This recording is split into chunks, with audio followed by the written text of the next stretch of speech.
और आइए शुरुआत करते हैं किस तरीके से उत्तर प्रदेश में एक तरह से अगर देखा जाए तो कोहराम मचता हुआ दिखाई दे रहा है। तमाम अस्पतालों में कामकाज ठप होता हुआ दिखाई दे रहा है और इसके लिए कोई और जिम्मेदार नहीं बल्कि उत्तर प्रदेश की सरकार है। पिछले 4 दिनों से उत्तर प्रदेश की सरकार और मेडिकल छात्रों और डॉक्टरों के बीच में तनातनी और घमासान मचा हुआ है। जिस तरीके से यह काज ठप होता हुआ दिखाई दे रहा है और इसके लिए कोई और जिम्मेदार नहीं बल्कि उत्तर प्रदेश की सरकार है। पिछले 4 दिनों से उत्तर प्रदेश की सरकार और मेडिकल छात्रों और डॉक्टरों के बीच में तनातनी और घमासान मचा हुआ है। जिस तरीके से यह पूरा मामला बड़ा बनता चला गया, उसकी वजह अगर देखें तो यह अपने आप में बहुत ही छोटी सी बात बड़ी बनती हुई दिखाई दे रही है। मेडिकल छात्रों के एक मोटरसाइकिल के द्वारा एक विधायक जी जो कि समाजवादी पार्टी के हैं, उनकी गाड़ी में खरोंच लग गई। खरोंच क्या लगी, विधायक जी के ऊपर बहसा बहसी हुई। विधायक जी के गनर बाहर निकले, उन्होंने छात्रों के साथ खूब मार पिटाई की और उसके बाद उत्तर प्रदेश की सरकार यहां पर रुकी नहीं। विधायक जी के कहने पर छात्रों के हॉस्टल में घुसकर छात्रों की जबरदस्त तरीके से धुनाई की गई और उसके बाद लगातार विरोध और प्रदर्शन का दौर जारी है। मेडिकल स्टूडेंट और साथ ही साथ तमाम अस्पतालों में जो कि उत्तर प्रदेश के हैं, वहां पर एक के बाद एक तालाबंदी होती हुई दिखाई दी और मरीज इलाज के मोहताज होते हुए दिखाई दिए। आलम यह है कि पिछले 4 दिनों में उत्तर प्रदेश में अब तक 40 मरीज इलाज के मोहताज होते हुए मौत को सिधार चुके हैं।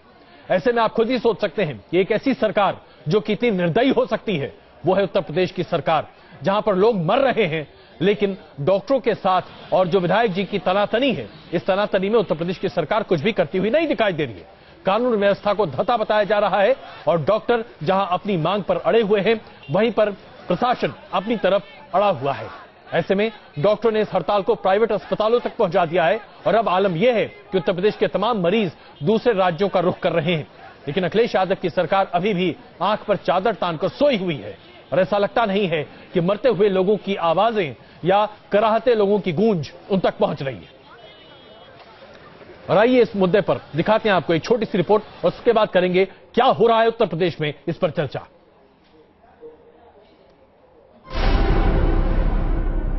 इनकी डेथ हो गई, आप पत्रकारों 2 दफे आए, प्रिंसिपल साहब ने आपको ऊपर भेजा, वहां से 2 घंटे में वहां नीचे आया और एंटीबायोटिक लिख के और चला गया।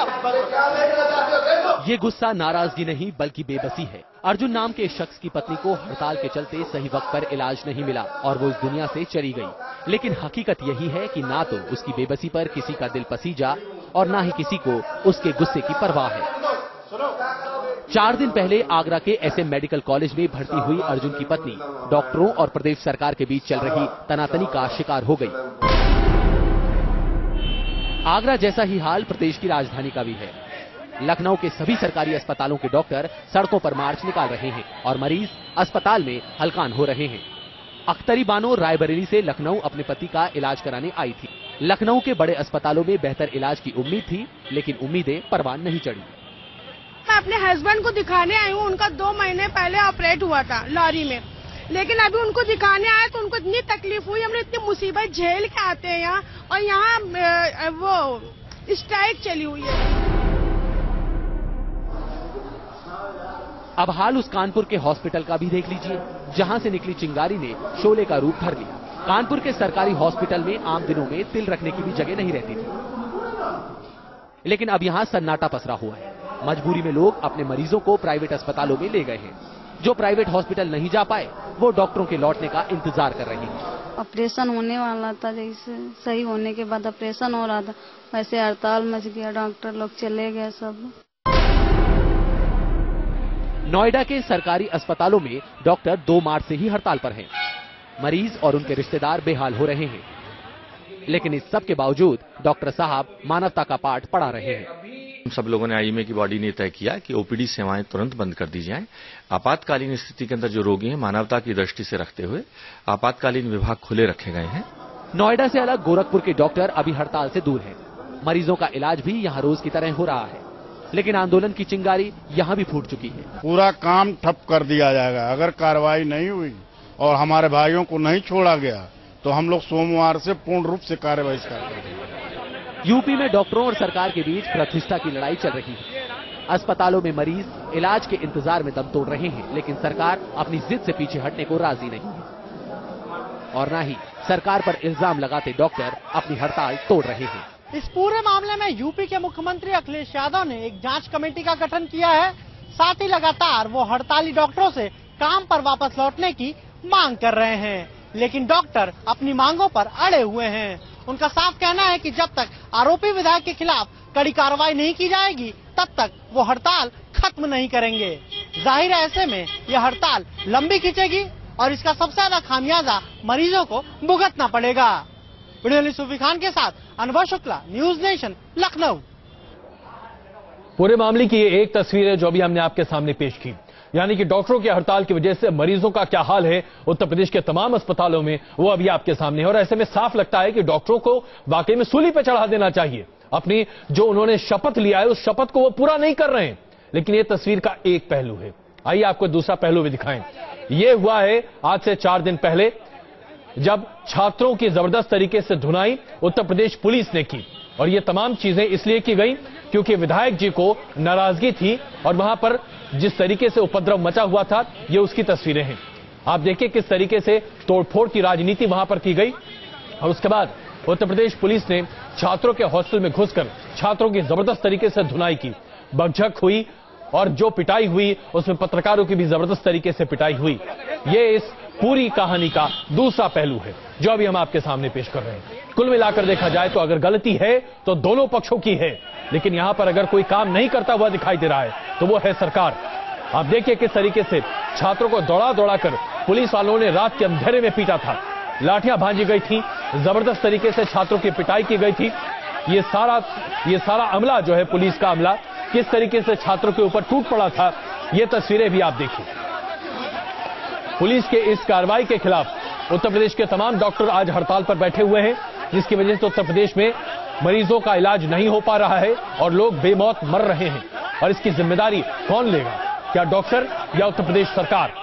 ये वो तस्वीरें हैं जो आपको बयां कर रही हैं कि किस तरीके से छात्रों को जबरदस्त तरीके से मारा पीटा गया, हॉस्टल में घुसकर मारा पीटा गया। और ये सब कुछ एक विधायक जी की तथाकथित तौर पर नाक और इज्जत बचाने के लिए किया गया।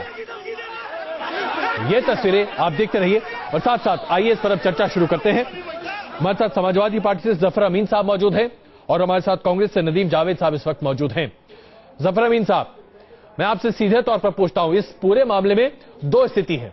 एक तरफ यह कि अगर डॉक्टर गलत हैं और उनकी हड़ताल गलत है तो ऐसे में समाजवादी पार्टी की सरकार उत्तर प्रदेश में गुहार क्यों लगा रही है डॉक्टरों को, आप इस्मा क्यों नहीं लगाते सीधे तौर पर? और इसका दूसरा पहलू यह है कि छात्रों के साथ जो दुर्व्यवहार किया गया वो कैमरे पर है, इसके बावजूद प्रशासन की तरफ से कोई कार्रवाई नहीं हुई, किसी ने भी इस पर माफी नहीं मांगी। गलती तो सरकार की है ना साहब?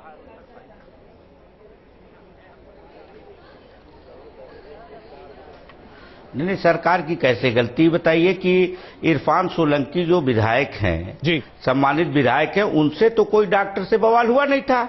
एक मरीज के तीमारदार को जिसकी उम्र 60 साल से ऊपर थी, उस ज़ईफ आदमी को डॉक्टर किसी बात पर मार पीट रहे थे और इन्होंने अपने गनर को भेजा कि देखो उस बुजुर्ग आदमी को क्यों मार रहे हैं, जाके छुड़ा दो। तो उन जूनियर डॉक्टरों ने हमला बोल दिया, गनर को मारा और गनर को मारने के बाद फिर हॉस्टल गए और 200-250 डॉक्टर आके विधायक के ऊपर जानलेवा हमला कर दिया, उनकी गाड़ियां तोड़ दी, फिर गनर को मारा। जब पुलिस आई तो पुलिस के ऊपर पथराव किया। जफर अमीन साहब, तो क्या कानून से ऊपर तो डॉक्टर नहीं है? बिल्कुल अभी नहीं अभी है। लेकिन आप जो बयान एक साहब ने कहा, नहीं सुनिए, अभी एक साहब ने ये कहा है, एक बात सुन ली, हमारी बात सुन ले जी, हमारी बात सुन ले। अभी एक साहब ने कहा है कि बिना शर्त डॉक्टरों को छोड़े।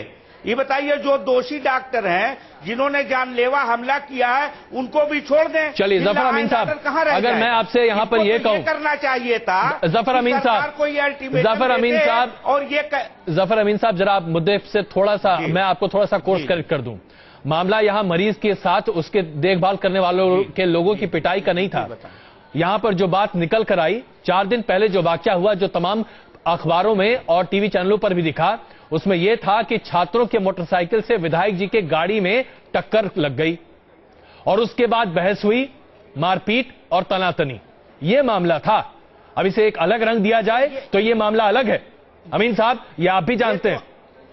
अब तो नहीं, अब तो ये डॉक्टर लोग इसी तरह की बात कर रहे हैं। अगर यही बात बता दीजिए आप, अगर यही बात पलटकर मैं कहूं कि सरकार और विधायक जी मिलकर अलग बात कर रहे हैं, तो आप इसको मान लेंगे क्या?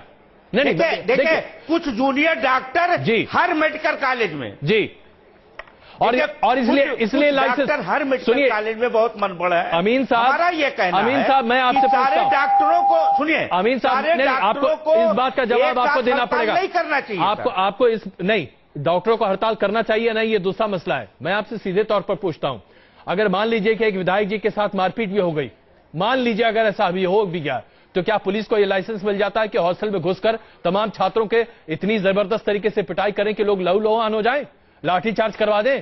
क्या ये जंगल राज है? पुलिस गई तो पुलिस के ऊपर इन लोगों ने पथराव किया। चलिए, तो आप मान रहे हैं ना? नहीं, पुलिस के ऊपर इन्होंने पहले पथराव किया। पुलिस के जाते ही कम फोर्स थी और फोर्स को वहां से हटना पड़ा। जफर अमीन साहब, इस तरह पथराव किया। जफर अमीन साहब, अगर यहाँ पर यही तो बात है, इसी स्टोरी का दूसरा पहलू, डॉक्टर है मैं उसके बाद इन्वॉल्व सब हो जाते हैं उसमें हड़ताल में।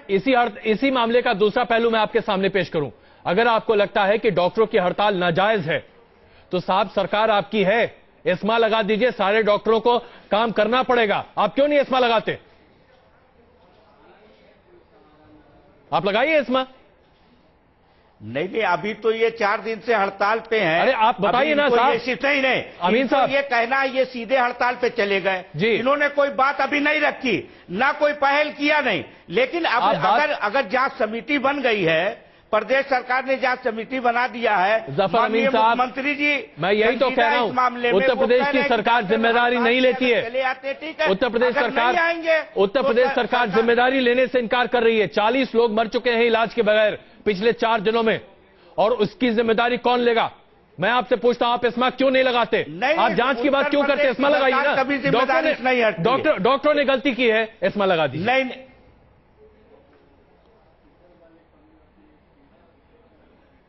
नहीं तो अभी तो जांच होगी ना, जांच में भी तो सब चीजें आ जाए। और लोग मर जाएंगे, आरोप लगाते हैं तब तक तो और लोग मर जाएंगे, चले जाते हैं। अमीन साहब, तब तक और लोग मर जाएंगे। मामला इनको अमीन साहब, आप कह रहे हैं आप कह रहे हैं कोई हमदर्दी नहीं। अमीन साहब, आप कह रहे हैं जिम्मेदारी नहीं बनती है।